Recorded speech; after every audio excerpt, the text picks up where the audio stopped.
everyone, welcome to the Boozers Basketball Podcast. I'm your host, Amir Motameni.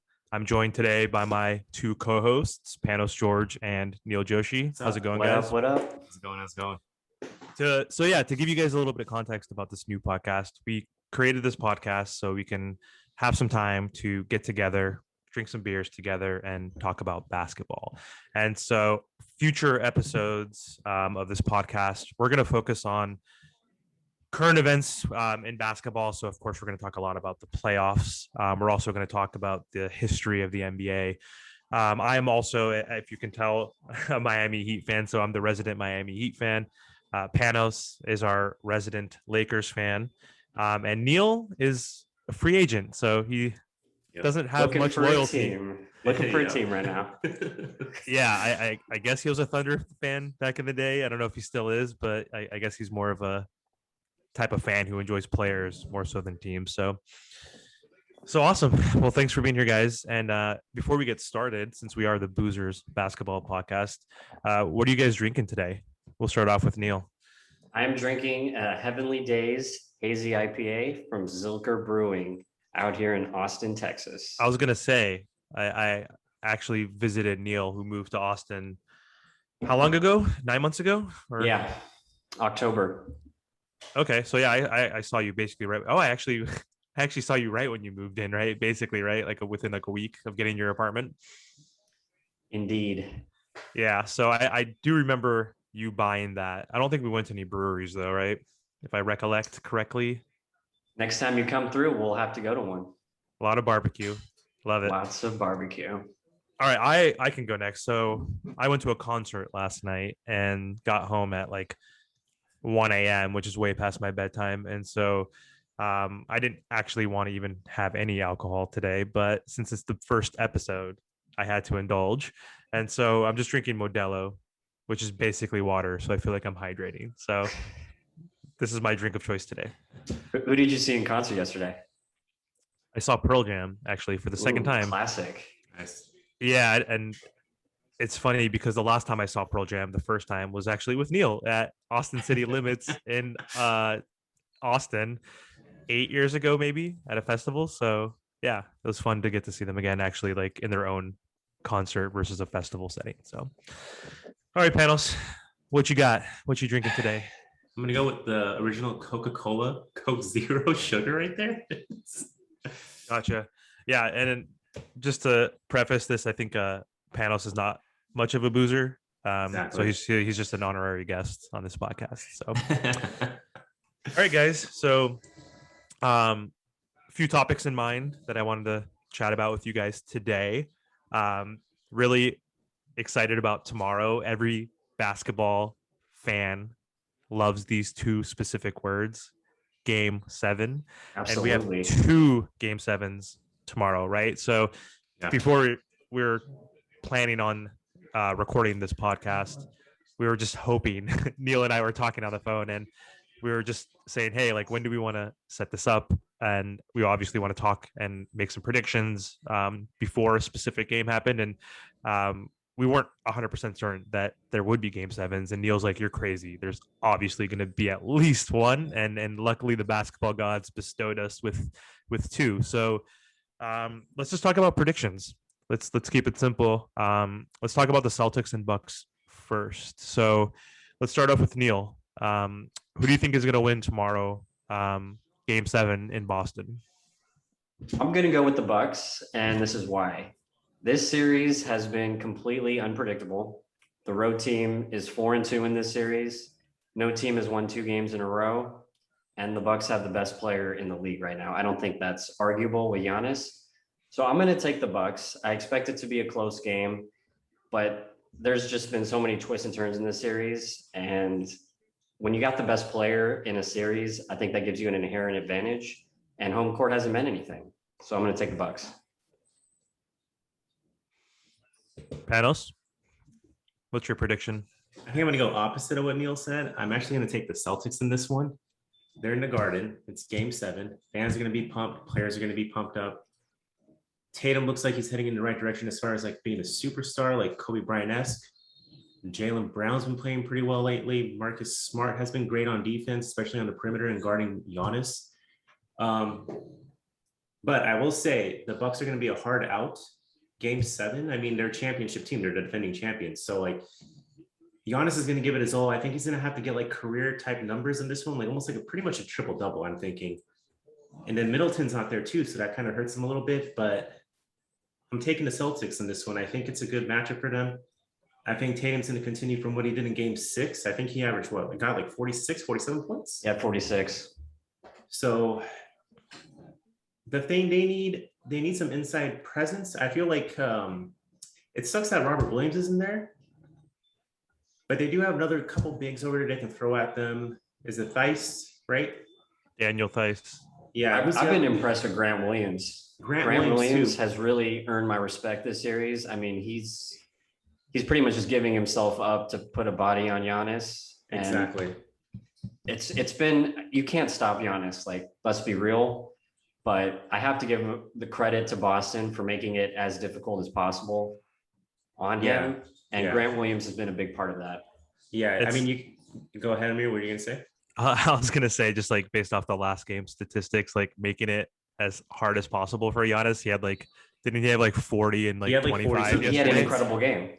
But it's just like so funny that like to put that into context, like he's gonna get his numbers, and he's I mean, every superstar in theory is like unstoppable or unguardable by one single person, right? So you have to scheme and have to shift focus and rotate and double team and get the ball out of a hand of any sort of superstar, right? Like, I mean, of course, like a great defender can like lock up Kyrie every once in a while, right? But like he's going to get by you like 70% of the time, right? Like in a one-on-one matchup and have his way. So it's just funny to say that. Yeah. So Grant Williams, has definitely stepped it up as like Boston's like second junkyard dog, right?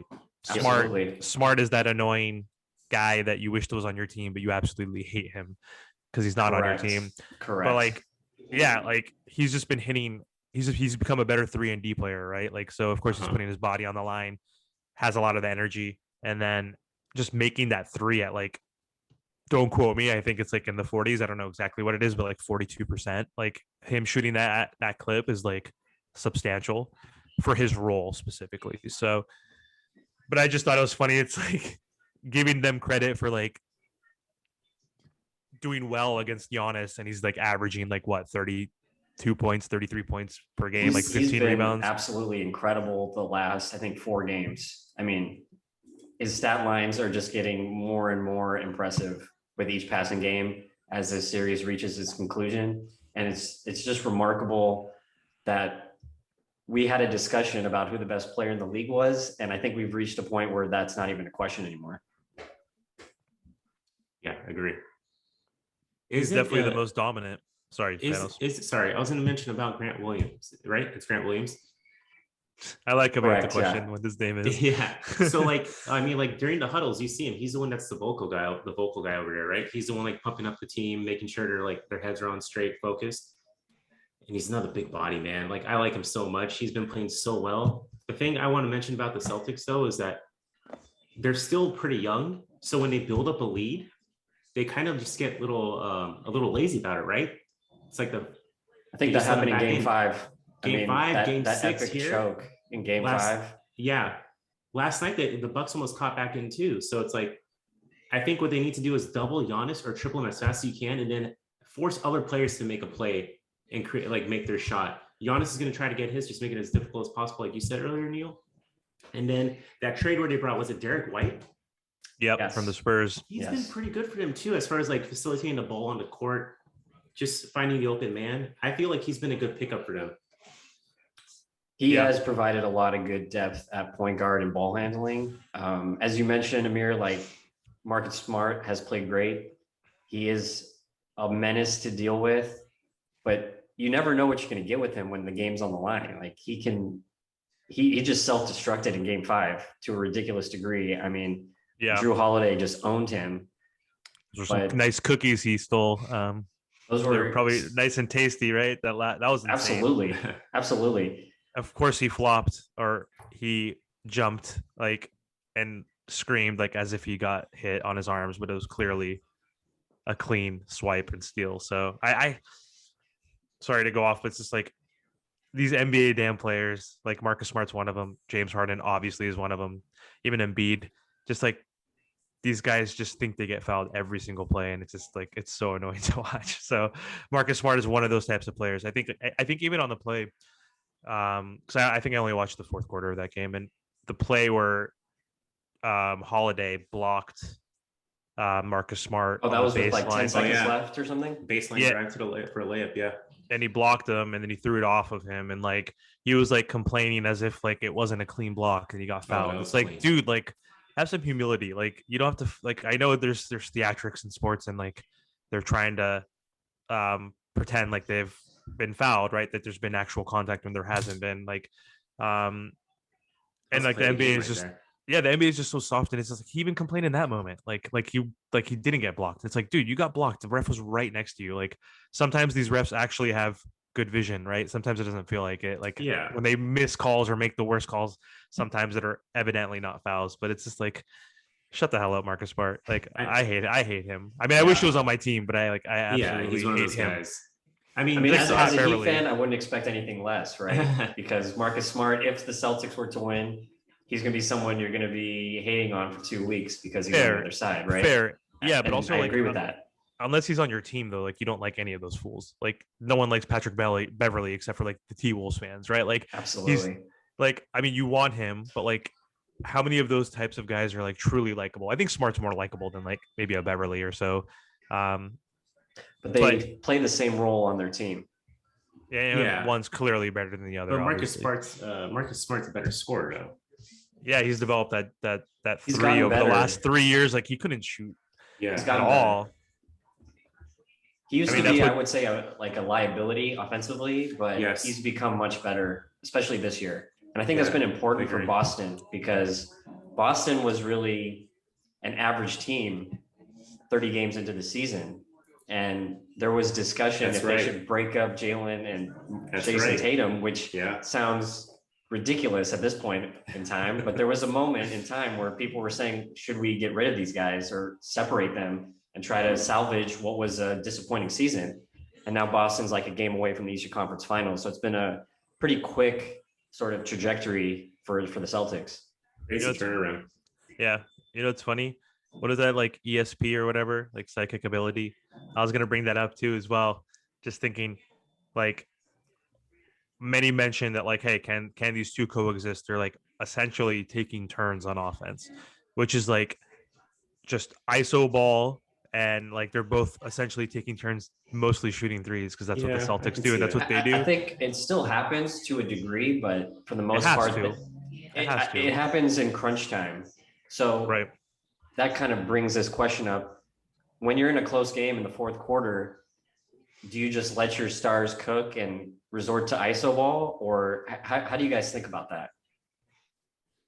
It depends on the star, right? Who you have on your team. I mean, if you have Giannis, you're going to give him the ball. He's going to drive into the hoop. If you had someone like Jimmy Butler, you're going to drive, probably do a pull-up jumper. But I feel like Butler would more like dish out to an open man. And then like Kobe, Luka, those type of players, you're going to have the ball in their hands in the last second. LeBron. What do you think, Amir?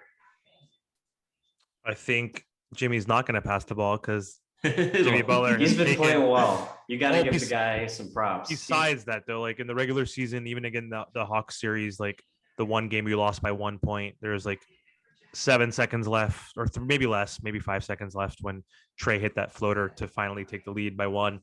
At Atlanta, I don't know the name of the stadium, forgive me, but Jimmy got the ball, and instead of driving to the freaking hoop, trying to make contact because he lives on the lower block, right, and he likes to elevate over smaller players. And also he's like the 5th or 6th leading free throw shooter in the NBA. He has a tendency to like do step backs or fadeaways or shooting like step back fadeaway threes. And that's not what you want. You remember that against the Hawks? One of the worst shots. Like it's 4 seconds left. Like catch it at the top of the key and make one jab step to the right and then use your brute force and your speed and your good touch inside to either shoot inside or get fouled. He steps to the right does like a fadeaway like step back three instead, and we're That down was a one, really tough shot. and we're down one. Like I Yeah. know the analytics fucking tell you that I probably shouldn't cut that part out. I know the analytics tell you that like a mid-range shot is like the worst shot. Like Now when you're That's down Jimmy's one, game. That's how Jimmy plays. no, I know they're saying like a 3-pointer is more like is a better shot, but not when you're down one. Like when you're exactly. when you're down I a think bucket, like, you're generally down two, speaking, sure. generally speaking, it's true with the analytics stuff. You want to get a 3 when available, but Jimmy has built his career off hitting the mid-range game, and with the game on the line, you want him to resort to his strengths, not what the analytics tell you. 100%. Yeah. Mm-hmm. So Amir, who's your pick for Game 7? I don't even know, man. And like I'm coming in the lens of like a Miami Heat fan. Like who do I want to play in a sense? I think that's an important conversation to have. Who would I rather Absolutely. play? I think I'd rather play the Bucks, honestly. Because like it's kind of a no-win situation. It's like a no-win situation. It's going to be a battle either way. Yeah, I mean, I hate the Celtics, I think, more than the Bucks. Like, I love Giannis. I don't like Giannis technically, like, because he's been obstructing us the last few years, right, of achieving our goals, especially last year when the Bucks swept the Heat. But he's such a likable guy, and I love Giannis. Like, he's such a good person, it seems like, and such an amazing player, and the most dominant player. Like he's not that finesse. He can't really shoot that well still, but like he's like becoming like Shaq in a sense. Like obviously it's not the same, but he's like so strong and dominant, and he's like putting up Shaq numbers. He's putting up Shaq numbers, and like, oh, like let's like give him space. Like let's give him space and back off so you can like, play some drop D on him so he could, shoot more mid-range threes. And it's like he doesn't matter. He attacks. It's a win if you have him taking outside shots. It is, but he attacks that space. That's the thing. Like he's so quick and has such good footwork and strength and touch. He covers so much too on the floor. And he covers so much ground. Yeah. Like that's what I'm saying. Like he's so young still. What is he, like 26, 27? 25, 26, around there, yeah. He usually like that space is like they're daring him to shoot, but he's like attacking that space and getting up and close and personal and still like dunking on people, hook shots, layups, Euro steps, whatever, and getting anything he wants. So you have to put up a wall. And we're used to putting up that wall as we did in the bubble as we're known for bubble frauds. But does Bam present a formidable challenge, or do the Heat use more of like a committee to guard Giannis if the Bucks were to win? Combination, I would say. Yeah, agree. But I mean, look what Bam did to Embiid. I know Embiid. I mean, they played great defense on him in Game 6. Yeah, I know. Like he has 2 fractures. Like the thumb is the most relevant. Yeah, the torn ligament on his thumb and then the orbital fracture on his eye. Yeah. Like that affects you more with the shooting perspective, but like I agree. He's 7 foot, 290 pounds. Bam's like 6'9", like 240 pounds. And it seemed like Bam was kind of afraid of Joel, like in his size and his strength. And I don't think he was afraid. Like he was actually like pushing.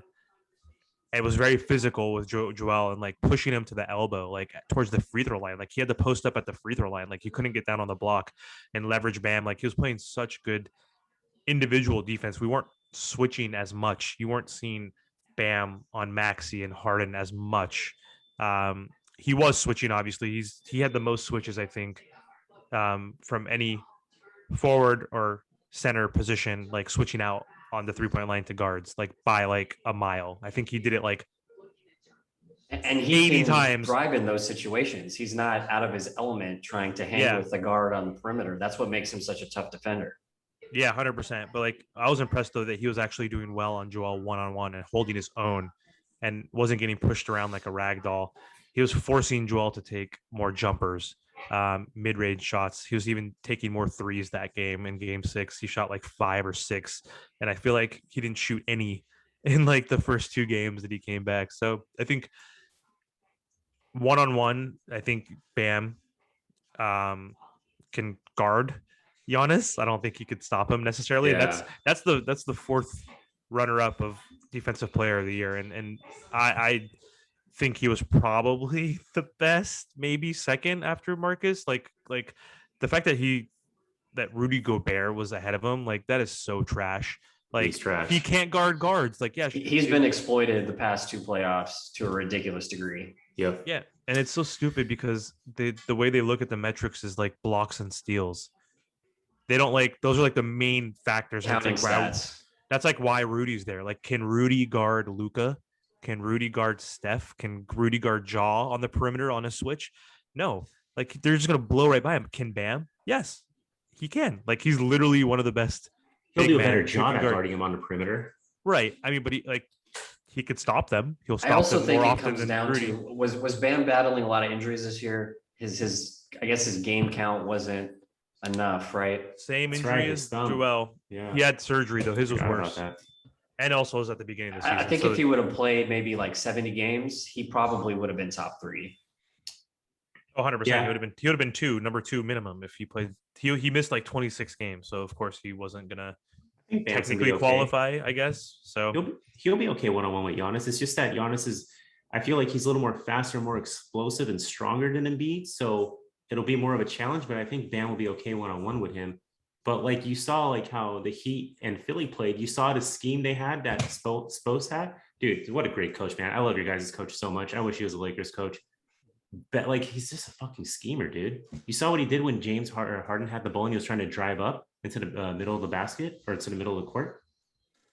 Anytime he came up, Oladipo, Jimmy, and I forgot who the third guy was, they just trapped him. And he backed up, dribbled again, and they just trapped him again. Just nice game plans. They're gonna probably have to do that with Giannis most likely, which they'll definitely do it.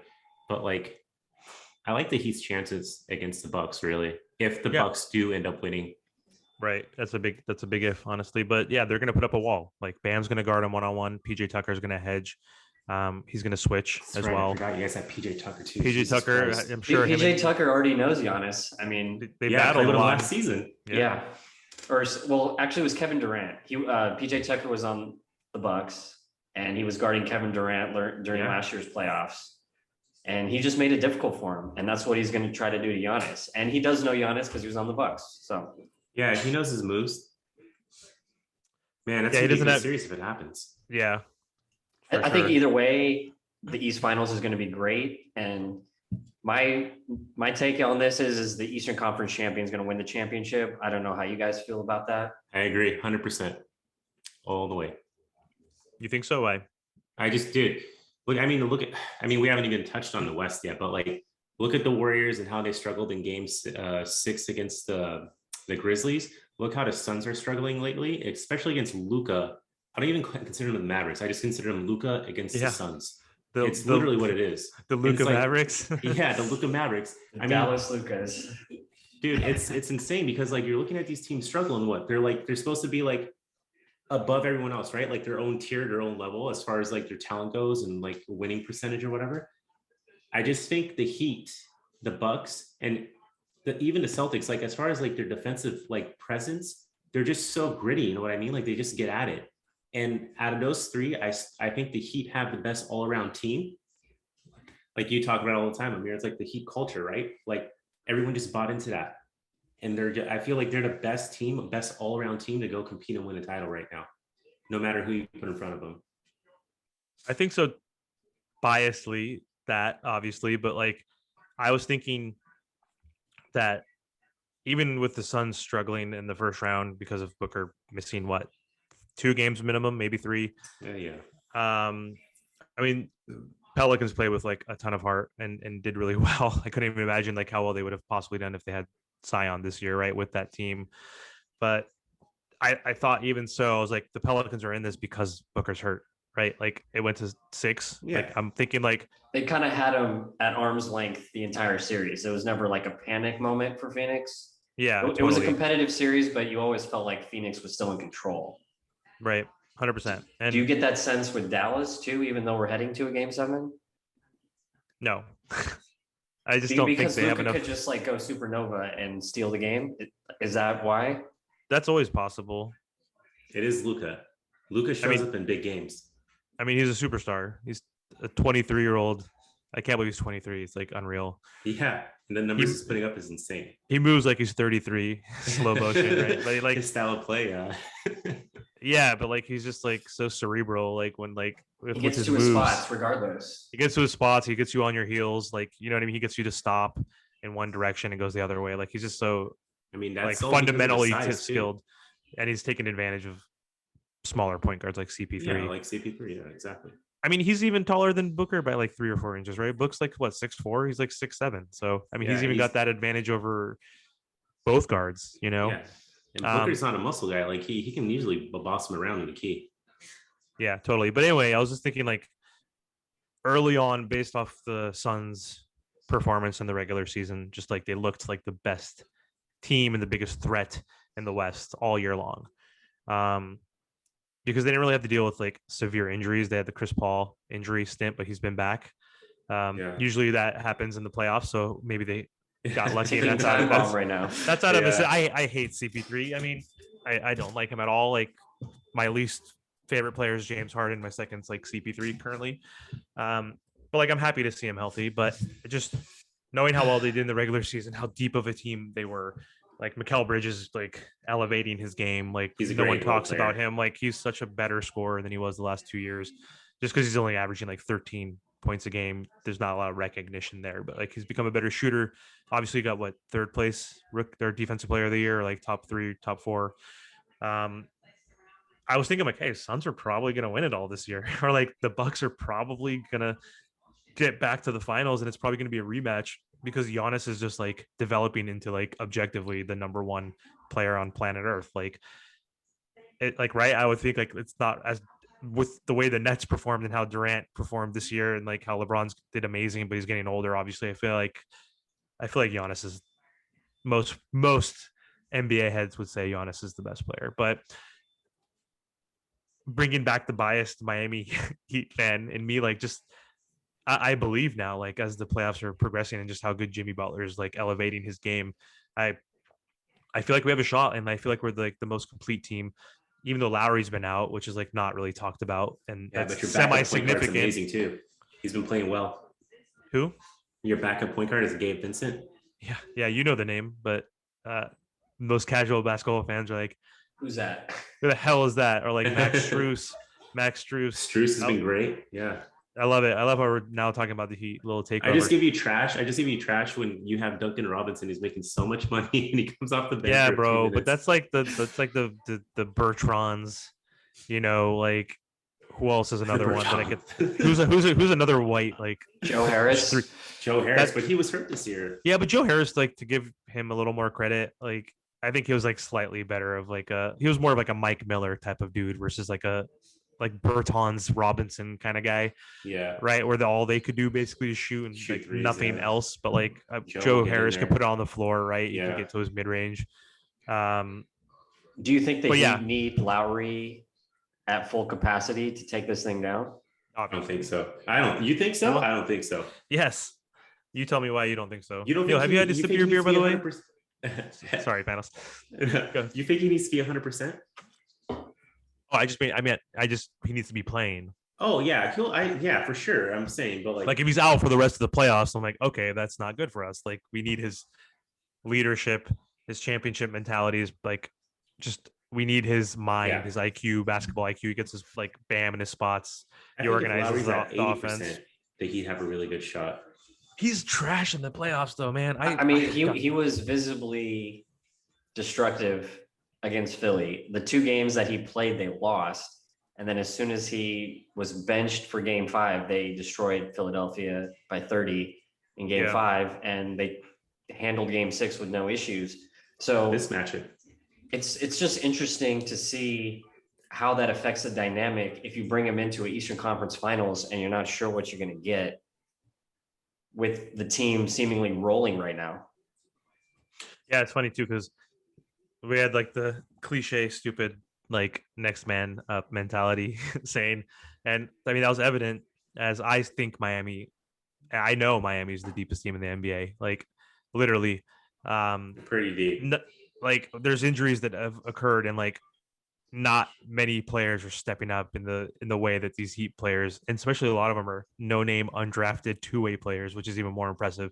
They're putting meaningful minutes up in the playoffs. But like a Grayson Allen. I remember he had like a few good games like for Middleton. Something happens when he plays Chicago. He just destroyed the Bulls in round one. Yeah, and, and then what has he done?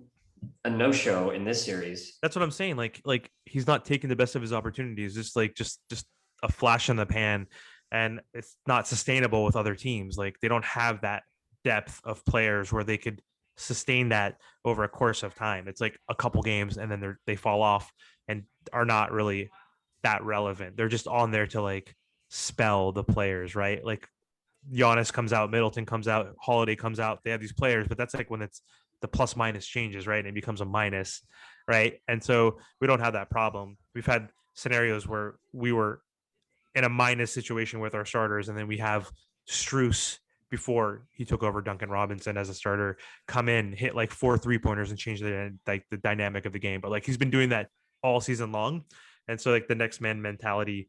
He's got an exceptional plus minus. I think it might be the best in the playoffs out of anybody. Is it? I didn't know that. Yeah. Really? It's shocking to say that, but yeah, I think he has the best plus minus in the NBA. Yeah, and he's in the playoffs. Undrafted two-way player. He was yeah. Wow. He was D2, similar to Robinson, who was D3 before he went to Michigan. He was like at something college called Lewis College or something before he went to Tulane. But either way, I was going to say, like, we had all these unfortunate injuries. Bam missed 25 games.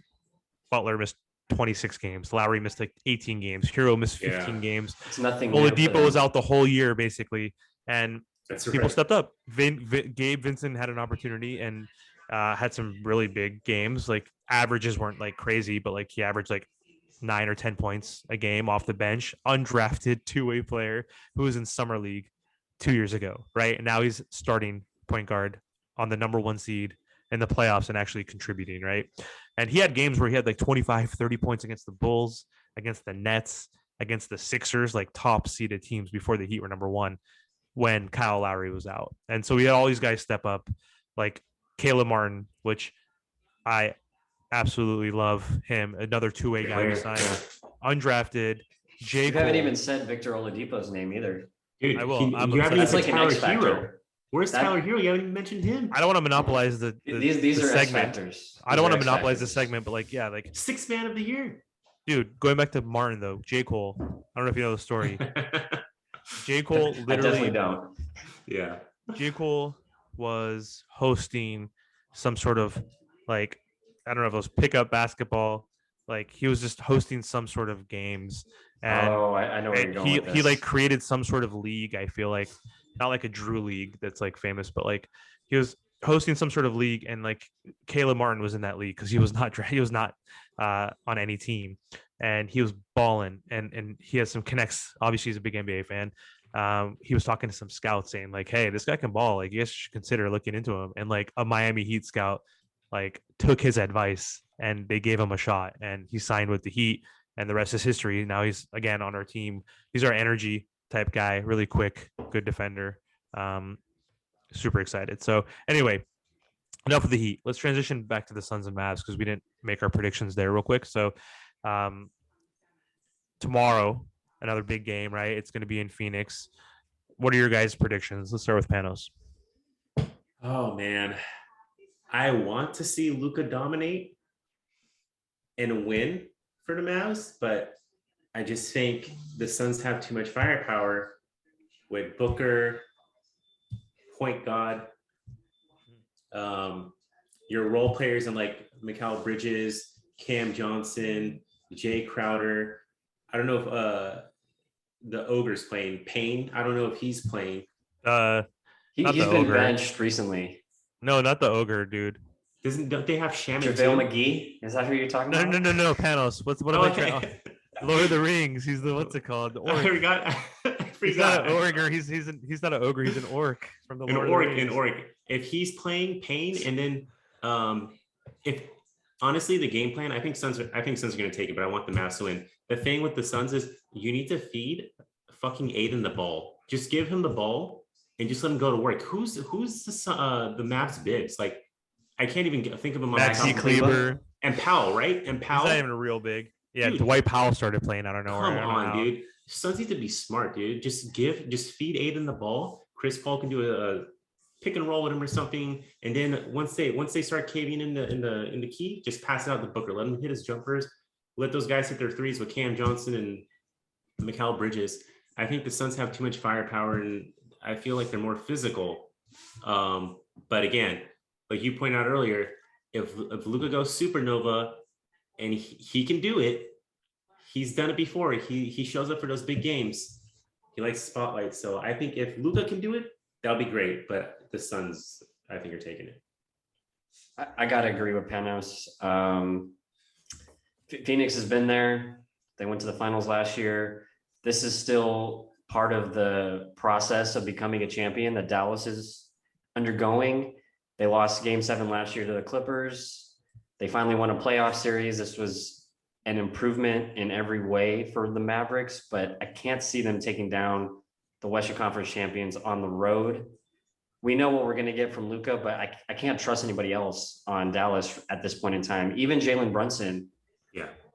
I mean, he's had a great He's gonna get playoffs, and paid. he's going to get paid 100%. He's gonna get paid. But he's not a number 2 on a championship team right now. Are you kidding me? He's And not that's even a kind number. of- He's like a number 4. And that's pretty much what it's going to take to win a game 7 on the road against a team like Phoenix. So I just think Dallas just doesn't have enough to kind of pull this thing off in a game 7 on the road. I got to go Phoenix. But if Luka does pull this off, that would be some story. That would be great for the league, because Dallas was treading water midseason and Phoenix was rolling. And just to kind of see that reversal in the playoffs would be pretty stunning in my opinion. Yeah, I completely agree. I mean, I'm going to go with the Suns. Obviously, as long as CP3 doesn't get hurt, I'm going to trust the point god, which I think is a stupid name for a guy who hasn't won a championship. Thank you, Amir. So stupid. I mean, he's amazing. He's one of the best point guards of all time. But he doesn't have a ring. Don't call yourself a point guard. Or don't call him the point guard if you don't have a ring. Seriously, at least like Lou Will, like the 6th god, at least has like multiple 6th man of the year awards, right? So like Lou is the 6th fucking god. I'm okay with that. But yeah, as long as Chris Paul doesn't get hurt, which is like, I'm going to knock on wood for him, right? It's a 50-50 proposition. It seems like that, especially at his age. I mean, he just turned 36 or 37. And so I think it's 37. Yeah, he just turned 37. And so just with that experience, you know, they have grown so much over the past like 3-4 years as a team. Like they're getting and building all this chemistry, which has showed in the regular season. Like in the bubble, you know, like when COVID shut down the NBA, they had some like regular season bubble games and they went like 8-0, right? And then the next season they, in a fluky way, I'm going to call it out. It's a fluky like championship run last year, like with like the magnitude of the injuries that like the other teams had that they faced. Can't argue like, with that. But it's like it happens in sports. It's like that's like the perfect lucky recipe where like, okay, first round, no Jamal Murray. Okay, second round, or no, was it AD? Second round? When did they play? Like, yeah, AD got hurt. That was the first round. Panos can speak to that. Yeah, first round. That game, I'm not thinking about it. Too soon. It's out of my head. Too soon, Panos. It's a race. So if AD got hurt, right, and then they made it to the second round, and then Jamal Murray got hurt, right, and he was out, and then he's gone, and then Kawhi Leonard wasn't there for the Clippers. Like, come on, that was like the most cakewalk, like easy path to the NBA Finals. But don't get me wrong, they still that's not their fault, right? Like they just played. Yeah, you can only play what's in front of you. Exactly. So I just think, they're just on the road. Luka's still really young. Like unless again he goes like nuclear and just like gets like 40 points, Luka's 12 rebounds, 8 assists, and like Brunson has to like contribute. No one's like these role players aren't playing that good on the road. Like Brunson's not getting 25 on the road. It wouldn't even be that surprising. It's almost like we kind of expect it out of Luka at this point. Right. But to take him over the top and win a game like this, that would be something else. Like we know Luka's going to get his numbers, right? But is he going to get his numbers in a victory in Phoenix? I think that's the tougher thing to just expect right now. I think you should expect a superstar to play at least good on the road. Like he'll play good to get his numbers. That's the kind of my point. Like we know he's going to play at an elite level because he's reached the point in the league where he's a superstar, but then it might result in a loss, right? If you look at, this is just a random example, but last year, game 7, Bucks Nets, KD had the team on his back. He puts up 49 points, but they still lost. 49.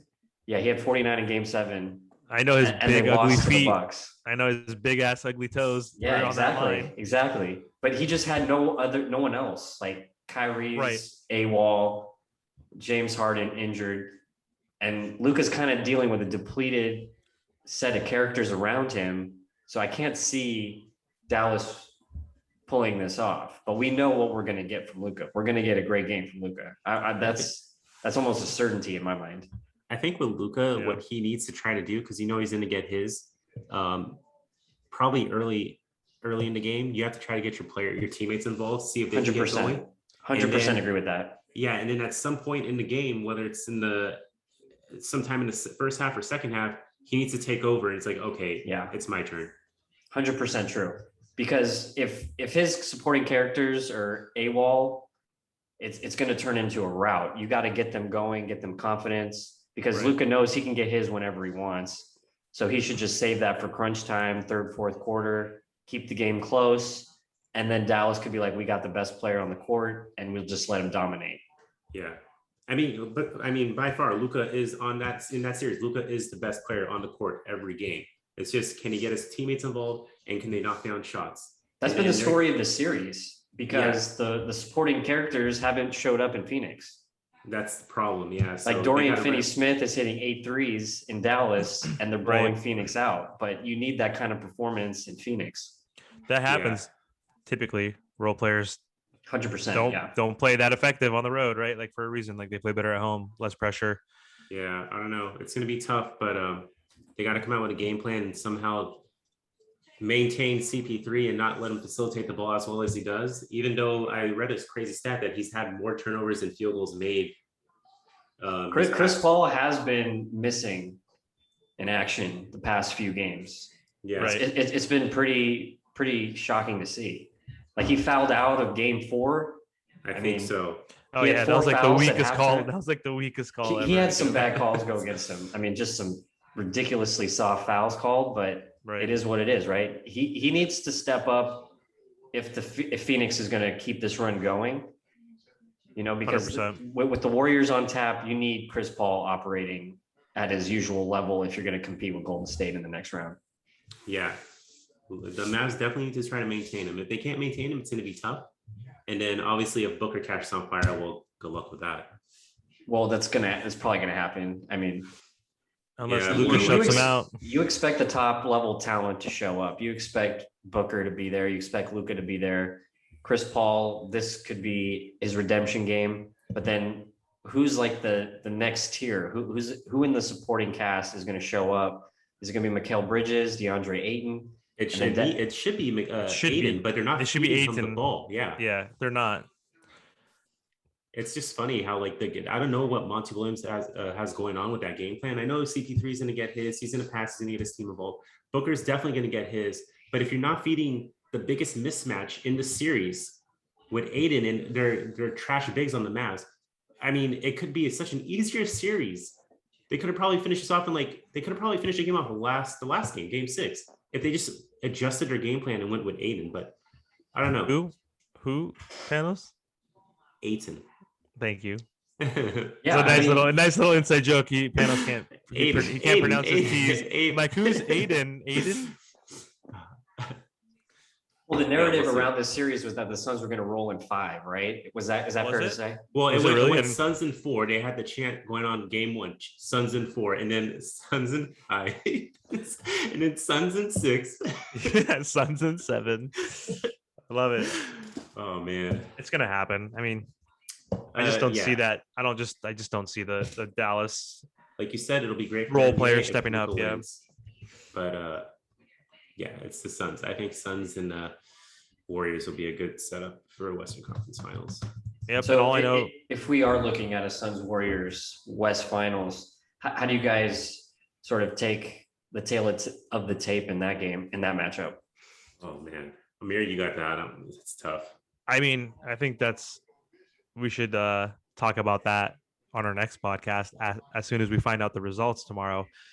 Is a preview of the Western and Eastern Conference Finals. So we'll know the results tomorrow. We're all excited, obviously, that we have 2 game 7s, but let's table that, I think, for our next podcast. So thank you for giving us a preview of what content we're going to cover, for the next one. And also just to give the listeners an idea of like the cadence. Our goal is to, at least at the beginning, just get together on weekends and record these podcasts once a week. Predominantly going to focus on publishing these videos, podcasts on YouTube, and we'll eventually distribute these across different podcasts like Spotify or iTunes and Apple. But yeah, our goal is to do this at least once a week, and I'm sure once we get into a rhythm, we'll start producing more content, and we definitely got to take advantage of the playoffs right now, right? Because then the off season, I think we're gonna have to get a little more creative. Historians, that's where that will come in. I was gonna say we're all drafts, 100%. We're all rumors, right? Like for sure, like, and we're all historians of the game, essentially, right? So we've all been fans pretty much our entire lives. So like from the '90s until now, right? So we'll definitely talk about just impactful teams, impactful players, from the '90s and the 2000s and so on. So yeah, thanks for joining us on our first podcast. Really excited to continue this journey with you guys. So thanks so much for being here today. Don't forget to next time. See you next time.